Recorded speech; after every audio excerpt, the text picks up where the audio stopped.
So I'm going to try and take you freestyle here again to kind of explain how my mash system works.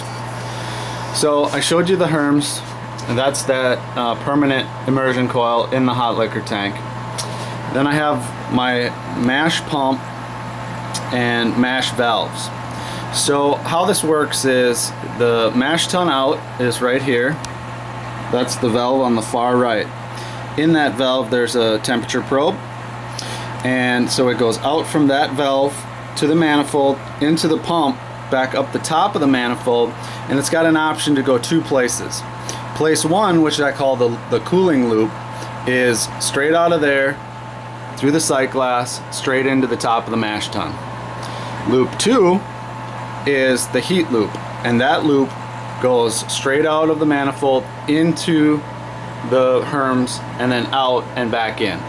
Both converge back here, this one straight up and this one in behind. And so what it does, there's another temperature probe here, and based on those two temperature probes in those locations, it's going to throttle these two valves, and those two valves of the heat loop and the cool loop are going to average to 0.1 degree of temperature resolution in the mash tun. Being that I circulate, I can achieve great temperature stability and do all sorts of cool stuff with that. So I'm going to put you back on the tripod. We're just going to stare at the sight glass, and in editing I'll try and fast forward through it.